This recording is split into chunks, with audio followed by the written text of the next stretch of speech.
This Choircast podcast is brought to you by Heretic 2 by Matthew J. DiStefano. Ready to challenge everything you thought you knew about faith? In Heretic 2, I dive into LGBTQ affirmation, rejecting divine violence, and embracing universalism in a bold post Christian perspective. If you're done with outdated dogma and want a justice oriented, inclusive view of spirituality, then this book is for you. Get Heretic 2 wherever books are sold and start rethinking faith today. This Choircast podcast is brought to you by High Minds. Join host Andy Colenso and Matthew J. DiStefano as they tackle culture, justice, spirituality, and all the big questions shaping our world. High Minds isn't about talking points or hot takes. It's about deep, insightful conversation that inspires and challenges. Tune in to explore new angles, question the status quo, and elevate your thinking. Listen to High Minds wherever you get your podcasts. This is Radical Love Live, an ongoing series of conversations with thought leaders exploring faith outside the boxes. Hosted by Mark Dilcom and Kelly Wilson.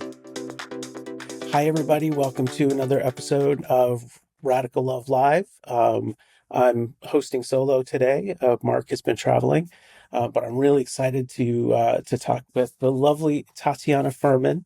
I was lucky enough to meet Tatiana at my own church here in northern New Jersey. She came to give a presentation about Bridges for Life, and I fell in love immediately. And I said, you gotta be on our show. You gotta talk about the work that you're doing and the fabulous life that you're leading. So thank you for being here today. Thank you for having me.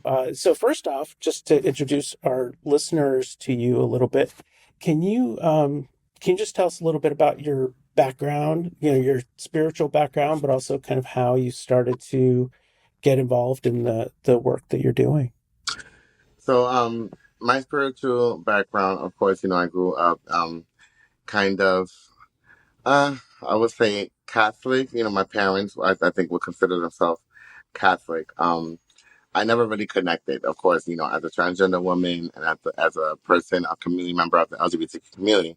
It always felt like I was distant. But however, I always felt connected. It's kind of like you feel connected, but you don't, because, obviously the Bible has been rewritten in so many different ways and just misinterpreted in so many different ways. And of course, it's been led to believe that, we're sinners, right? And LGBTQ people, don't belong anywhere in the pulpit. So that alone just kind of like always pushed me away from the knowledge of church and Bible and whatnot. But I always felt connected. I always prayed to a higher power. I always felt like that. Like my prayers was always answered, and I am a how you say that, GPC, a preacher's grand, wait, a GPC, yeah, GC, preacher's grandchild. Hey, so am I. Yes. My grandfather was a preacher.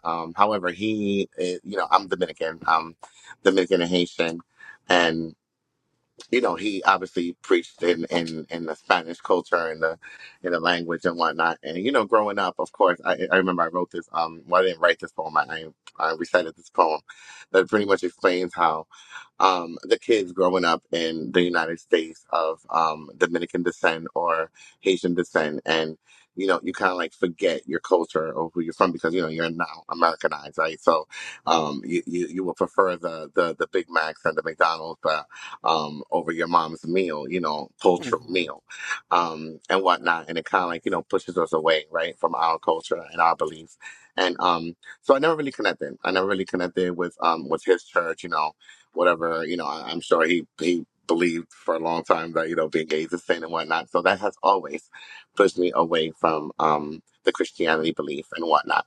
But growing up and getting into myself and my higher power and learning more about myself and just learning more about community and gaining more knowledge and actually being introduced to, bigger people in my community and people with higher power and people that was in the church ministries and whatnot. And it was just like amazing, right? The first time I met a transgender ministry, I was like, I had so much questions, and I was just like, Yeah. I had so much ridiculous questions you can only imagine. So I had so much ridiculous questions, and she was just like, God is love and love is for everybody, and we belong here. And once I studied more and realize that the Bible has been, rewritten in so many different ways for us, to interpret in different ways. And, I've always was led to believe that, um, there's bad and there's good, right? I think that depending on how you interpret your Bible, what you're reading, the scriptures and whatnot, is really what makes the person you are, right? Because I feel like there's no righteousness in a person who believes that I'm evil or that I don't belong here when Hmm. I do so much for my community and I am like a blessing to many people in my community. So that's kind of how I got into my spiritual awakening and getting connected with my Orishas and whatnot. So that's what brought me to being a minister, and now that I'm connected with St. John's Lutheran Church and here in Jersey City, taking my ministry further with them and getting the knowledge that I need to gain and doing whatever ceremonies I need to do to be crowned. Wow. Wow. That's amazing. There's some similarity in my background in that when I was growing up in the church, I always knew that the people around me who were gay, who were lesbians, who were queer in any shape or form were children of God. I knew inherently that these folks were beloved. And when I finally started going to a church that was affirming, the I felt very much at home, but I did have a lot of questions of like, how do you get from here to there? Yeah, And that's one of the things that in the kind of debates in the Christian community and different denominations that split literally, over you know, that they're not teaching each other the um, the theological and hermeneutical and interpretive tools that they use to like that's how I interpret that passage of scripture that you've been clobbered over the head with your whole life. yes. Yeah. And it's kind of like it's kind of like the question comes up like who gave you the power? You don't say like who said Hmm. you can X Y and Z, or who are you, or who said you were, and if you think about theological theories of back in ancient time, literally, if we go back, what I'm saying, to BTC era, and there wasn't any disciples that was going through any like Bible studies, or there was just prophets, saying prophets was blessed, and they had a calling, and they had a vision, and some had healing powers or whatnot, and that's who they was, right? No one said, or you are this because you went through X, Y, and Z classes and you passed whatever, and now you're a minister. The powers within. When you're the chosen one, and that's not, that doesn't come as easy. But it's hard for us to understand when we've been manipulated and led to believe that that we aren't wanted or loved by God, and that we don't have no space in church or Christianity. Right, right. And and now it's so political as well that the churches and different groups are almost now more political parties as much as religious groups, and a lot of issues, particularly around transgender affirming medical care, has become a huge wedge issue. Is that something that you've been hearing a lot about and are involved in Definitely. politically? I know that there's some states that has pushed it, as I'm not mistaken, Florida, has pushed it as far as condemning and holding the licensor doctor accountable, up to, I think, federal charges, if I'm not mistaken, um, for supplying care to the trans or the LGBT community. So anybody that was caught providing gender affirming care to our community is at risk of losing their license, getting arrested, and being outed as someone that wasn't following the rules. So um, there is a lot of people that unfortunately still to this day are coming. We already know we have asylum seekers from all over the world coming seeking asylumship because they say that America has the best medical health care, at least, compared to some countries, for our community. And Hmm. people coming from all over the world, all over the states, Florida, everywhere, trying to escape what unfortunately is happening right now with so many bills and so many legislations being put into perspective and being introduced into offices, to keep us dismantled and to keep us pretty much, away from gender affirming care. Wow. What is it that you think people are so afraid of? What someone doesn't have knowledge of, and you have been manipulated all your life to believe that something is wrong or something is bad, it's easy to to kind of like fall victim to that, thought and that frame of thought. I push it a little further. If I consider if I was to be a cisgender woman, Mhm. that didn't have the knowledge that I have or someone else has, especially people that come from third world countries. There's so many mothers out here from third world countries that's raising kids, um, and they are from another different culture, another different belief and whatnot. Um, when you have that, if I was that particular person and then I have a son or a daughter, I also would be afraid, right? I wouldn't want um my daughter to become gay because it's something that's contagious when you hang out with a gay person, right? Let's just say. And when Hmm. you have that belief, it's easy to fall into that frame of mind. Like, okay, I don't want my child hanging out with gay people. I don't want my child, being in school, and having these teachers talk to them about gay rights or whatever. I don't want my child going through that because I don't want my child to be gay. I don't want my child to be contaminated. It's understandable, right? Because they don't have the knowledge, but when you study the background, you see there is nobody in the world that's gonna be gay just because they're around gay people. Um, I say this to that. I grew up in a very masculine household. My father's very Hmm. masculine, my brother's very masculine. All the women. And I wouldn't say we're all submissive, but for the most part, my mom catered to my father. She was always a loving mother to my father. I mean, to my brother. We all looked up to my brother because he was the oldest one.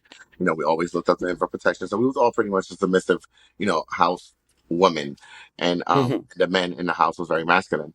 I didn't grow up seeing any, gay right liberation movements on TV. I didn't grow up seeing any gay cartoons or any gay characters. I didn't grow up seeing any movies where men was kissing each other or women was kissing each other. I never saw any of that. I grew up in a very heterosexual life. And Hmm. somehow I still became to be the beautiful woman that I am today. So, so I say that to say that that is not something that you see. That's not something that you learn. That's not something that you're contaminated by. It is something that's within. If you are LGBTQ, you're just are LGBTQ. Some people fight it. Some people don't want to deal with it because they see the stigma that's out there, the way that people look Hmm. at us, the way that people shut us down, the way that we're X'd out of many spaces and many communities and many opportunities, financial opportunities at that. So they'll run away from the reality of being who they are. But the reality is that that comes from within. I believe that maybe, that there are, you see the quote and you hear the stories of people becoming gay for pay. Yes, that's real. But those aren't quite people that are gay. Those are just people that are doing gay, gay acts or sexual, encounter act that quite frankly others would look at as, gay or whatnot. But um, I just believe that if you are knowledgeable in that lifestyle and you was to take the chance to actually open up your heart and learn about us, you will see that we're not contaminated people. We cannot contaminate your children. We cannot contaminate nobody's mental into believing that they should be gay or anything like that. That is something that comes from within. We're all siblings. We're all sisters and brothers. We're all family. And until we all unite and be on the same page, we are never going to come out this hole that we're all crawling out of. I read social media post the other day from a teacher who said, if we had the ability, like all the magical abilities that people give us to like transform their children or contaminate their children, they like we can't even get them to do their homework, Yeah. let alone change their entire identity. Well, let's transition into some of the work that you're doing with Bridges for Life. I've heard presentation about Bridges for Life, and I've been studying the website. But it's described as built on helping the transgender nonconforming community by providing services to children in the foster care system, young adults, and surviving sex workers. And I know that there's a lot more than just that elevator statement, but just wanted to ask a little bit about what kind of an overview of Bridges for Life and how, um, like, what inspired starting that organization. I'm a foster mom. And when I say a foster mom, I mean, I don't just mean from the standpoint of like, DIFIS and ACS and whatnot, but I mean just in overall because our community sometimes is a community of people that are fostered by many adults in the community who have experience and overall lived experience and have are in the opportunity are in the stage where they can actually help someone and bring someone out that just kind of like teach them the ropes of being an adult and just doing the things that a mother and a father should be doing to their children. Also, my husband at the time, my husband's someone who came from the foster care community also. So, just having that in mind that originally that's the reason why I focus on foster care because hence I was already doing the job and I was well connected with that community. And I always wanted a baby, right? My husband had his own child, so I was always a foster a stepmom, but I always wanted a child, a younger child. And I remember that as I was going for that, when I was certified as a foster mom. I met, they have these, it's like meet and greets. They have these meet and greets where they have, all the children in the foster care system that hasn't really found a home or a place to go and is almost about to age out. And they kind of like put them like on a panel and, mothers and, you know, prospective, foster parents just come from all over the world or, just all over the states and, depending on where it's located. And, they sit and they listen to the children and they have different questions and whatnot and to me it felt a little I don't know, it felt a little weird, it felt a little funny, it took me back to the my ancestors days pretty much, of course because it was definitely primarily a group of black and brown children. I met someone there by the name of Goldie, 18 years old. Me and her connected so well and I used to call her my little Amber Rose, Hmm. and I fell in love with her and I loved her story. I felt bad. I felt like I wanted to help. So I took her in. Um, I took her in while still searching for, my baby, which I did get eventually. But that kind of caused conflict within the household because the struggles that, kids in the foster care system go through. It's tough. It's tough. And I didn't understand until I actually went for some additional more classes, right? After I went through that experience, I went for some additional more classes just to understand like why I was being so good. I was being like such a perfect mom. Why was that happening to me and her that she felt like, I was throwing her away because, I originally wanted a baby. And, it just felt like the love and the connection kind of like fell apart until she Hmm. actually started to run away and whatnot. And that kind of hurt me because I knew I was being a good mom and I knew I was giving her everything, my all. And I went to this class, to the special class, and within that class, they talked about a cup. We grabbed the cup, and you paint a little baby on it. You name the baby, and they said, okay, now break up the cup in pieces. We broke up the cup in pieces. They gave us a bottle of water and some tape and whatnot. They're like, okay, now put the cup back in together. Use as much tape as you want, do whatever you want, glue, whatever you want to put it, however you want to put it back together. Put it back together. And then we put it back together, and then they go around with a bowl, and they ask us to pour water in the cup, and then you know, you'll see water coming out from all over. Some people, kind of like wrapped it up pretty good, but water will still leak out slowly or whatever. The moral of the Hmm. story of that class was to show that no matter how much love and attention you give to a children in foster care system, that they will always be broken, and that they'll always have holes that you couldn't fix, and got to learn the attention that they needed, the importance of foster care, so later down in line, as I was a foster parent, and I did my delusion work. I, COVID happened, right? COVID. happened, and George Floyd and Breonna Taylor. In the midst of all of that, we're all coming together, screaming Black Lives Matter, and all crying together as a world, as a unit, because it was very painful to see that all this time that we was thinking and putting the fault on our siblings, like we always found an excuse, right? Like, oh man, wonder what did he do? Like, did you see how many cops was on him? Like, what did he do? Oh, I wish he would have never done that, or why did he run away? Or, oh man, I wonder what he do. It was always like we put the blame on ourselves because if you was dealing with police and police was beating you up, if you was on the news, obviously you did something wrong, and what did you do for them to do that to you?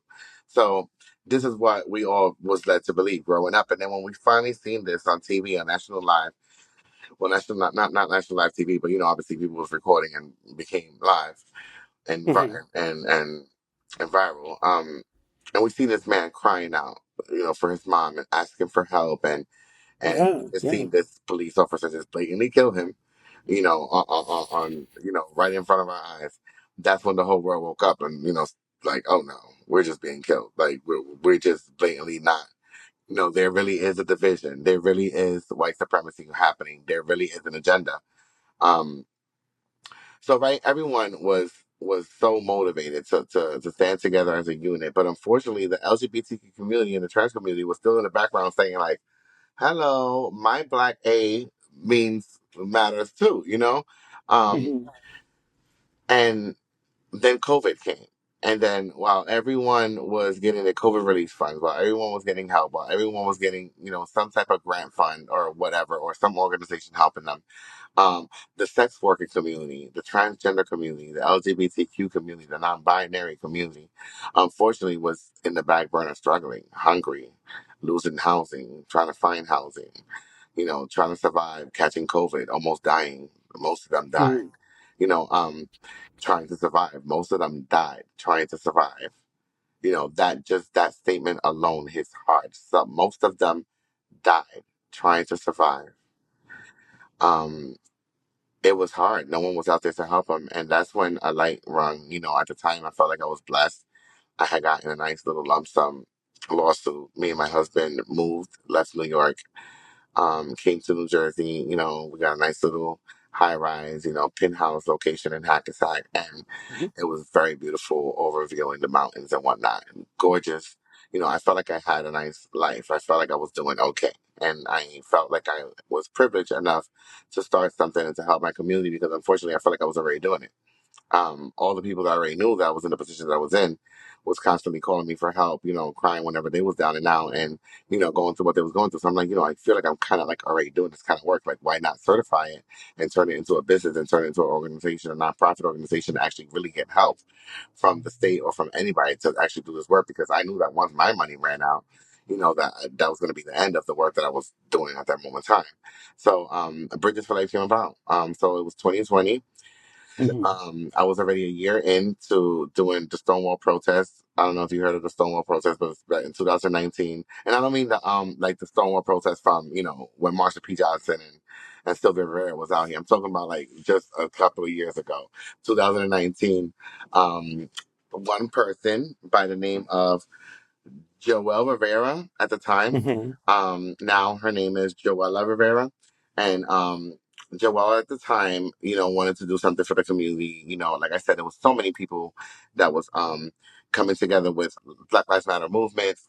Um, so many people going against police brutality. So many people, standing up for genocide and all of this, right? So, there was nobody from the LGBT community that was, you know, doing any of that. No one was leading a march of any sort for the LGBT community. And Joella came and took place. And I remember the first time we took to the streets and we marched to West Side Highway and we closed the highway down. We literally blocked the highway for hours. We made it to the news that night. And then we knew that that was something special, and we all connected again through social media and continued it every Thursday from there on. Oh, For a wow. whole year, every Thursday, New York was scared because they were caught up in traffic jams for hours. We was out there from like 6 o'clock p.m. till 12 midnight, and we was out there just walking through the streets. And you could only imagine when I tell you that there was moments and there was times where we had celebrities come. Um, I remember Rihanna. Mhm. Rihanna, the singer Rihanna, was in the crowd one time disguised. Um, we had a couple of other like drum, jazz players. We had so many, celebrities that used to come in disguise and march with us because it was such a powerful movement. Um, and there was times that we had thousands of people. I think that the most we ever had, I think, was in history from that year was like almost close to 3,000 people. Um, Wow. and then when we had the actual the Brooklyn Trans March, there was 56,000 people that came over there. Like you wouldn't believe those numbers. And no, I'm lying. Okay, that 56,000 people was in London. There was 5,600 people that was in Brooklyn, um, and you would imagine like 5,000 people in Brooklyn in that one area. And you see the pictures and you would just be amazed. You see like you couldn't even see the end of it. It was just so many people, and everybody Right. was dressed in white. Everybody was dressed in white, so you can only imagine the impact that made. Um, there's still videos going around from that time. I remember it was a beautiful moment. And the following year, I came about with Bridges for Life, and we started the organization, and we just moved by everything that was happening. Because when I originally moved to New Jersey, I was trying to run away from the nonprofit work in the nonprofit sector, but again, like I said, in the midst of all that, in the midst of COVID, that sparked an entrance, and Bridges for Life arose. Wow. Wow.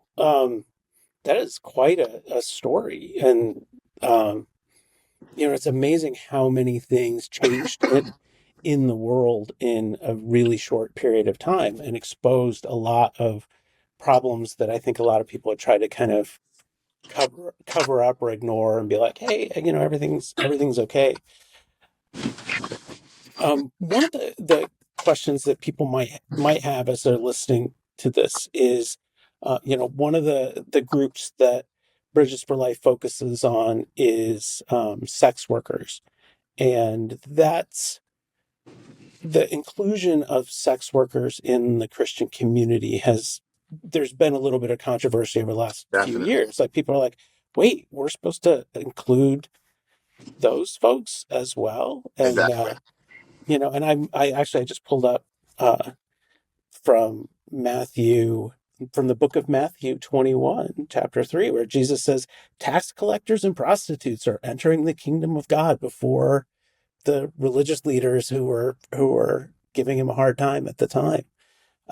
But can you talk a little bit about the emphasis on sex workers and how that's driven by your spirituality?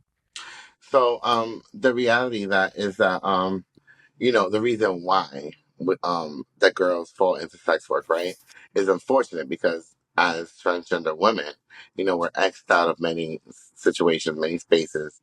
Like I said before, even in financial districts, right? So we go to, you know, job interviews, and someone like myself, which is another reason why I took the stand to do the work that I do today, because again, not to toot my horn too much, but I became the beautiful woman that I am today. So, that has honestly, I can't turn the blind eye to the reality that has been one of the major things that has helped me in almost everything I've done. Everything I've done. And it's unfortunate that my siblings that are much wider around the shoulders, that are much taller than me, that are much more hairier than me, or just not appealing, you know, or not passable, as we would say, right? That doesn't have the same experience that I would have. And it's unfortunate, right? I hear that all the time. And, but because me knowing that, that has power within, I know my privilege, and I feel like, I needed to, execute, the power that I have within because of my privilege, right?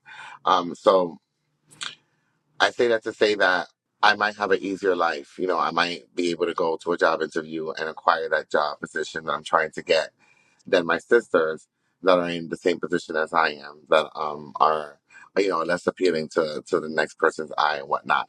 Um, and because of that struggle, because of that barrier, you unfortunately always fall into sex work because that's the only thing that's not, if you think about it, I always tell someone, can you imagine yourself being someone of the gay community, transgender women, trying to live a regular life, trying to go get a job, a regular job. You go everywhere you go, it's the same thing. You don't get the job. Um, if you do get the job, you can't sustain it because the people that do kind of like want to go the extra stint, the extra mile, and give you the opportunity, then something happens, whatever. Mm-hmm. Now the issue is about you using the bathroom. Okay, so fine, they gave you the job, and now you're going to the women's bathroom, and now someone has a problem, and now that's a problem, and now you get fired.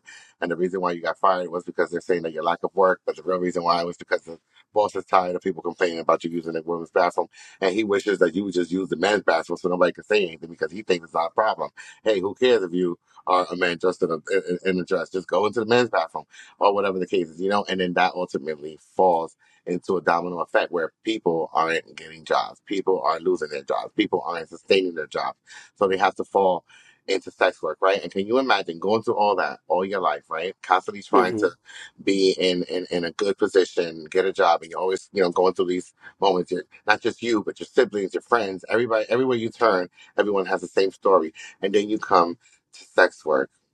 Mm-hmm. And this is the first job where someone tells you you're beautiful, where Mm-hmm. someone appreciates you for who you are, where someone appreciates the way you look, when someone treats you, like a lady, when someone treats you like what you wanted to be treated. What other job are you going to look for? Once you have had that experience after all of the wrong encounters that you had in your life, trying to live your life as a civilized woman, Mm-hmm. and then you finally go into sex work for survival mode, and this is the first location where you're being told you're beautiful and that you're being admired and that they appreciate for who you are, you're gonna keep that job forever. And this is unfortunately what happens to many of us. Um, that doesn't mean that we're evil. That doesn't mean that we don't deserve, to be in the crisis presence. That doesn't mean that we shouldn't learn the Bible, that we shouldn't be involved because we have been there for all times. Like we just quoted, or something. You just quoted a statement. Um, we have been in the presence of Bible Christianity for all entire life, whether they consider it wrong or bad. But I believe, wasn't it the prostitute that dried Jesus' feet with her hair? Wasn't Mm-hmm. her the one that washed his feet with her tears? Wasn't her the one that did so many other things that no one in that community dared to do? We are people, we are human beings, we are powerful, and we have strength, and we are healers. So that's how it connects, to me and my spiritual beliefs, and for all that, is the reason why I strongly, went into ministry and pursuing, higher my education around Christianity and all of the religions, just so I can learn from all different aspects, all different faith believers and whatnot, Mm-hmm. and to be able to be a good vessel to my community because we we have a life, we have husbands, we have children, we have family, so everything that goes on in a church, like baptism, marriage, um, just, a peace of mind where you want to go and connect with your higher power, whoever your higher power is. Um, all of that should be available to us just like it is to the rest of the world. And that's why I'm connected, my spiritual ministry through sex work. Wow. Oh, I love that. I love that idea of, everybody deserves to belong. Everybody deserves to have their basic needs met. And some of those needs are to feel like you're accepted, to know that somebody believes that you're beautiful, that you feel like that you have a place um you belong. That's so important. And it sounds like there's been a real need. Like, what are some of the services that you provide through Bridges for Life? in general, which obviously all my programs are available for everyone that is in need, so whether you're a sex worker or not, or just a person of foster care system that's aging out, which unfortunately, most of them are in the same predicament. They all fall into that temptation or into that risk or into that habitat of having to survive through sex work. So, for all our community members, we have one of the. I'll start with the programs that mean the most to me. I love driving, so of course, driver's ed is my most important. And it's crazy because I take the initiative of doing that myself because I think I'm such a great driver that I just want to Hmm. make sure everyone knows how to really drive and pass. And I can toot my horn by saying that so far, all of our all of our clients that has came by and all of our participants that has came by and took the course has passed their road test with one try. So there hasn't been anyone that's failed us yet, and I hope I'm not jinxing myself. But That but I like is to toot my that's horn. But the reason why that one is so important to me is because I'm very big on numbers and statistics and whatnot, and data, and it's because it's unfortunate there's people that doesn't really have data on us. They don't waste their time doing it, and therefore there is no data on us. So I always try to be collaborate and be a vessel to that technology where data is needed and it's the way of keeping us together, right, without being informed of what's going on in our community, the numbers of who's doing what and what's happening. We wouldn't know how to better help our community. So I'm very big on data. So there has been a study. I forget what day. I can say I'm very lazy too. So I'm very lazy too. So I pay attention to like the details and just like I run with it.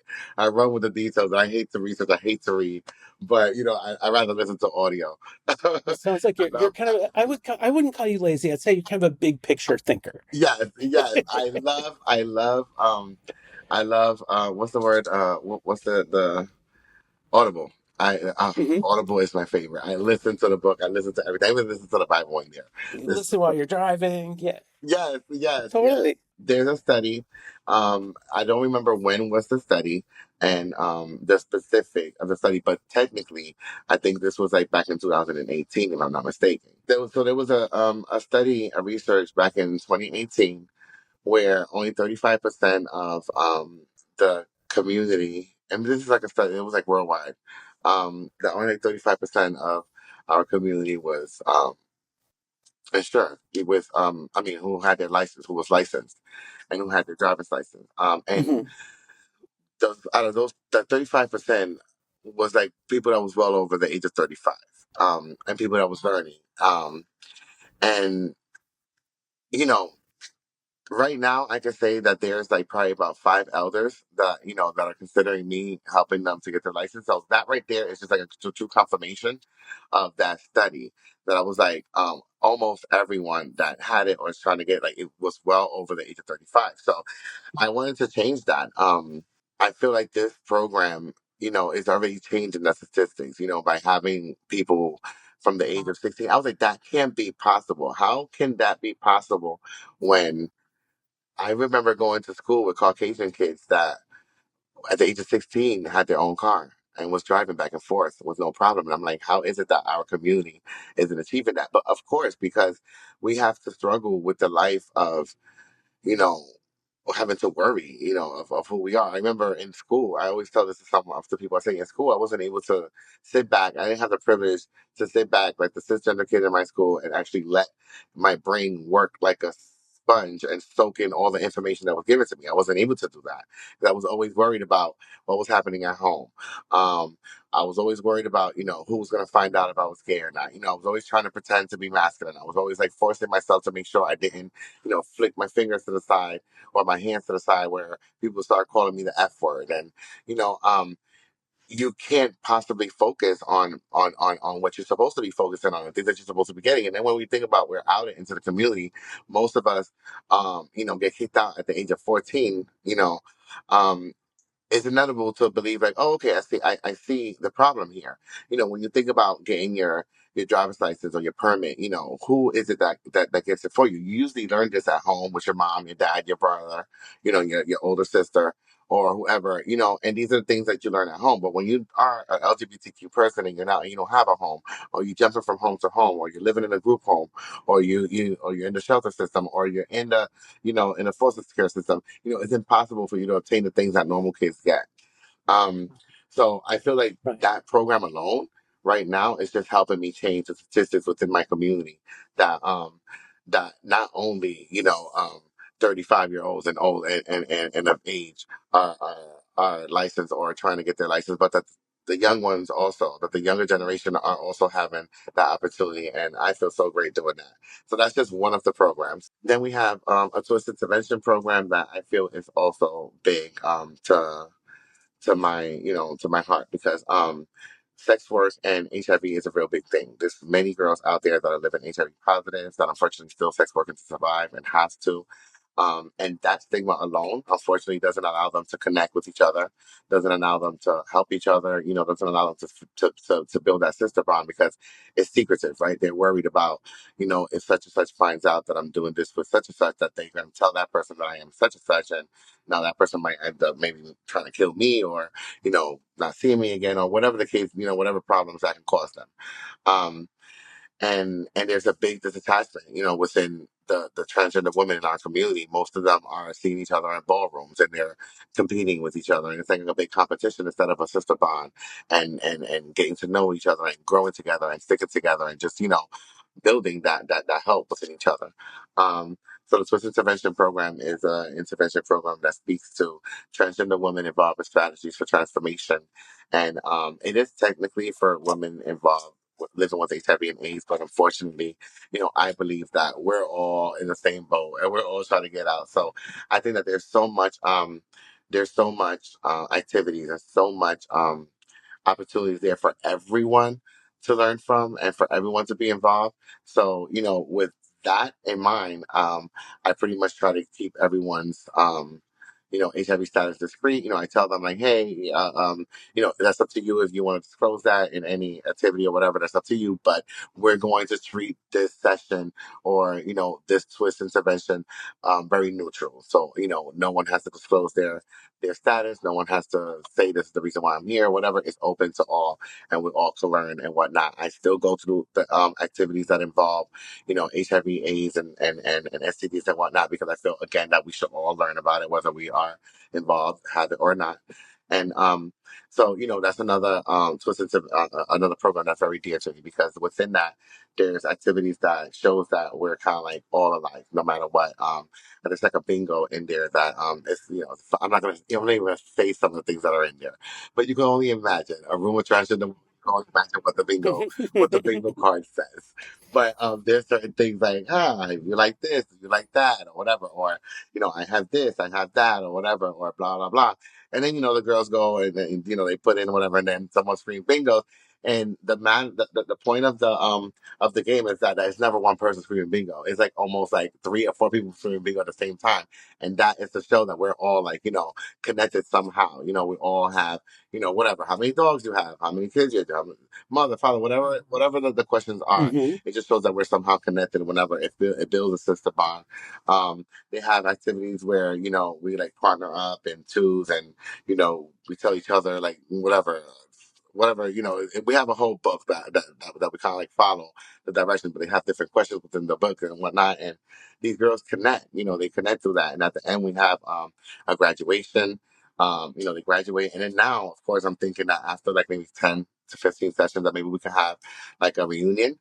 And just have like all of the people that have graduated from that program to come together and have like, a nice little party, whatever type thing for them. And just like, it just creates like that positive vibe within our community, that we should all be gathering together, gathering, learning from each other, bonding, because we're all alone in this world, pretty much. As we can see, there's so much bill. There's over 600 bills right now, literally, over 600 bills that are just specifically to keep us down, or to X us out of the map of the picture, or just like keep us from getting our resources, our gender affirming care, the things that we definitely need to be who we are. That's sad. And we need to bond and be stronger together more than ever. because divided we're defeated, but together we're not. Wow, it's amazing that you have this non-judgmental ministry that allows this community, this sisterhood to grow. Because I think that there's so many, you talk about the bills that are happening all over the United States that for whatever reasons, the areas that are less populated or where people are afraid to come out, there's a lot of stuff that I think that people don't Yeah, know that, from saying, oh, you should always have to show government ID to vote. They don't know all the challenges to get it. They're like, why don't you just get a driver's license like exactly, I did? Or, yeah, or, um, HIV, didn't we take care of exactly. that back Yeah, in the 90s? We got all these drug cocktails and, that they're covered by insurance and people are still dealing with that or, that, well, you should just be more responsible sexually, without thinking about the people who are there's driven. a lot There's that a goes lot into of it. things I Yeah, think that people don't know that these are the real lives of real people that are children of God. So, so God bless you for opening yeah. the doors and creating this community. Thank you. We're close to time, so I want to be able to give you a chance to, if there's anything else that you hoped that I would ask about that I didn't, that you'd like to say to, I to would our say, listeners. I would Uh, say, invest. We are, and not just we. I would say, if you do your research, almost every trans-led organization are like literally fighting for grants, trying to scratch the surface just to gain enough money to do the work that they're doing for their community. Um, so I say that there's so much that I do. I wish that I could do so much more. And right now we're trying to stabilize the location, hopefully in the same church that I'm talking about right now, and stabilize a location where we could do so much more. Where we could actually do the food pantries out of there, where we can actually have a recreational space where people can actually come and galvanize together and just have like this. If you think about it, in New Jersey, there is no recreational center for the LGBT community at all. At all. And I would like to be the no, first to no. kind of like, introduce that space where at least once a week people can come and use as a recreational center. It's a big gem, that people can kind of like have enough open space, have our transgender twist programs there, do our driver's education program there, and just do all the programs that we have involved and just connect people, to different opportunities. And our JBB program, that's one that I didn't speak about. JBB is called Job Business Bait. And it's also a program that Mhm. we give people job etiquette, go through resumes, resume building and whatnot, job searching, and we also have a graduation with that, and we provide clothing for interviews and stuff like that. And all of these programs we don't have a budget, we don't have a consistent budget for neither one of them. So all of these programs we've just been running literally with like money from our pockets, or when we get a grant that comes in or whatever, we have to add on to that or whatever it is that we have to do to run the programs whenever we can. This is something that I would like to keep on a consistent basis, and I would just like people to actually look into the work that I'm doing, help and invest, so that I can continue doing this like expeditely. So if people want to find out more about you, more about Bridges for Life, where are good So places for the them to web look? alone, www.bridgesforlife.org. That is the word bridges, the number four, and the word life altogether.org. That alone, I am pretty anal about keeping our website like up to date. So almost everything that you will read there is pretty much what's going on currently right now. And there's ways that you can connect through there, you can donate through there and whatnot. If you're a social media person, you can follow a social media page on Instagram. That is, again, Bridges for Life. Altogether, the word Bridges, the number four, the word life underscore. And if you're interested in me, the work that I do personally, I wear so many hats. I wear so many hats, and this is one of my biggest well, not now, but it was always one of my biggest problem was willing everything together. I'm an activist, I'm a model, I'm an actor, I'm a choreographer, and I'm a minister. And I'm a former sex worker, I'm a wife, I'm a daughter. Most importantly, I am a member of this community. And all of that to bring it in and nudge it into one ball for some people may be very hard. Just when you hear Hmm. sex Hmm. worker and minister, it's like, huh? And then when you put everything else Right. together and you're married and all this other stuff, it's hard to understand. But it's a beautiful thing to be able to be all that in one and to be able to juggle your life without the stigma of having to worry of being just one person here and one person there, because that's unfortunately how I was living. If I tried to separate my ministry from my work, from my regular life and the things that I was doing, and it felt like a hypocrite. It felt like I was being a hypocrite. It felt like I was being a fake and a phony. Once I was able to tie all that in together and really speak about the work that I do all together and tie it into my ministry, it just all came together. And my blessings has been arising ever since. And you're an international business and Yes. marketing student.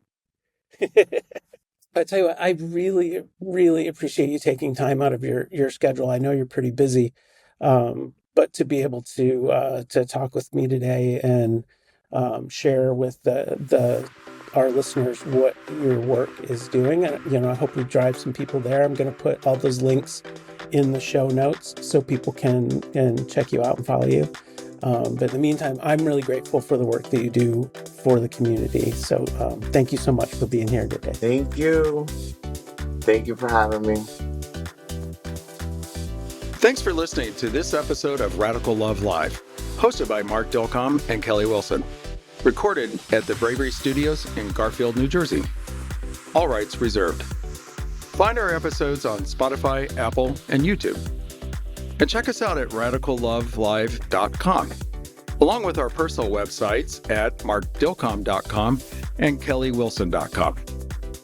This is Radical Love Live, where we explore faith outside the boxes.